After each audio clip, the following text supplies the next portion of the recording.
അവകാശം. ദൗർഭാഗ്യവശാൽ ഫണ്ട് കൂടുതൽ നൽകാൻ വേണ്ടി സാധിക്കില്ല എന്ന് ചർച്ചയിലൂടെ മുഖ്യമന്ത്രി അറിയിച്ചു. സംസ്ഥാന സർക്കാരിന് മുന്നിൽ പിന്നെ രണ്ട് വഴികളേ ഉള്ളൂ. ഒന്നുകിൽ ഈ പദ്ധതി ഉപേക്ഷിക്കുക, അല്ലെങ്കിൽ ഈ പദ്ധതിക്ക് വേണ്ട ബാക്കി തുക കണ്ടെത്തുക. രണ്ടാമത്തെ മാർഗം സ്വീകരിക്കാനാണ് സംസ്ഥാന സർക്കാർ തയ്യാറായത്.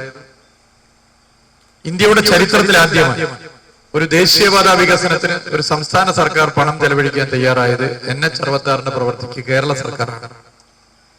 ഭൂമി ഏറ്റെടുക്കലിന്റെ 25% 5600 കോടി രൂപയാണ് ഇതിനു വേണ്ടി ചെലവഴിക്കാൻ തീരുമാനിച്ചത്. 2021 വീണ്ടും LDF സർക്കാർ അധികാരത്തിൽ വന്നു. NH-66 പ്രവൃത്തി പരിശോധിക്കാൻ മുഖ്യമന്ത്രി തന്നെ ഇടയ്ക്കിടെ വകുപ്പുകളെ ഏകോപിപ്പിച്ചുകൊണ്ട് യോഗങ്ങൾ വിളിച്ചു ചേർത്തു. മാസങ്ങളിൽ വിവിധ യോഗങ്ങൾ വിവിധ സ്ട്രെച്ചുകളുടേതായി പൊതുമരാമത്ത് വകുപ്പ് നടത്തി. തുടർച്ചയായ ഇടപെടലാണ് ഇപ്പോൾ നടന്നുകൊണ്ടിരിക്കുന്നത്.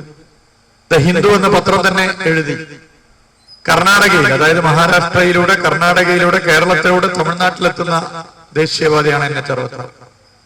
ദ ഹിന്ദു എഴുതി കർണാടകയിൽ NH-66 പ്രവൃത്തി ഒച്ചിന്റെ വേഗത്തിലാണ്.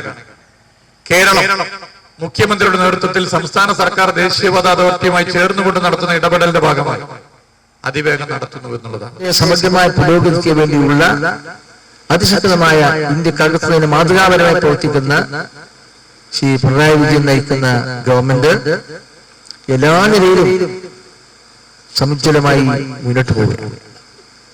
അതിന്റെ മുഖവരി ഒന്നും വിശദീകരിച്ച് നൽകുന്നത് കാരണം നമ്മുടെ ഏറെ സമയമായി ബഹുമാനപ്പെട്ട മന്ത്രിയുടെ വാക്കുകൾ കേൾക്കാൻ കാത്തിരിക്കുകയാണ്.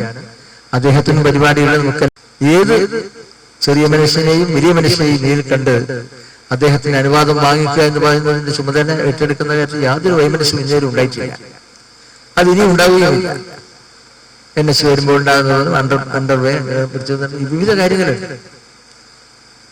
ഇപ്പോ ഈ അടുത്ത കാലത്ത് തന്നെ നമ്മുടെ മേലച്ചവയിലെ പ്രവർത്തനങ്ങൾ ബഹുമാനപ്പെട്ട മന്ത്രിയുമായി ഞാൻ അവിടെ സന്ദർശിക്കുകയുണ്ടായി.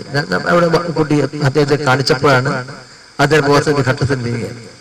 അതുപോലെ തന്നെ നമ്മുടെ കാട്ടിൽ ജംഗ്ഷനിലെ ഫ്ലൈയോ 138 കോടി രൂപ. പക്ഷേ ഈ രണ്ടിടങ്ങളിലും 22 കേസുകൾ ഹൈക്കോടതിയിലുണ്ട് ബഹുമാനപ്പെട്ട നാട്ടുകാരുടെ വകയായി. അതൊന്നും ബഹുമാനപ്പെട്ട റിയാസിന് ഇടപെട്ട് കോടതി കേസ് പിൻവലിപ്പിക്കാൻ കഴിയില്ല, സംസ്ഥാന ഭരണകൂടത്തിന് കഴിയും. അപ്പൊ ഇങ്ങനെ ചില പ്രയാസങ്ങൾ കൂടിയുണ്ട്. ആ പ്രയാസങ്ങളെല്ലാം തന്നെ വഴിമാറി കിട്ടിയാൽ വളരെ വേഗതയിൽ ഈ കാര്യങ്ങളെല്ലാം പൂർത്തീകരിച്ച് ഈ നമ്മളെല്ലാം ആഗ്രഹിക്കുന്ന കാര്യങ്ങൾ അത് സാക്ഷാത്കരിക്കാൻ കഴിയുന്ന കരുത്തരും ശക്തനുമായ മന്ത്രിയാണ് നമ്മുടെ പൊതുമരാമത്ത് വകുപ്പ് മന്ത്രി.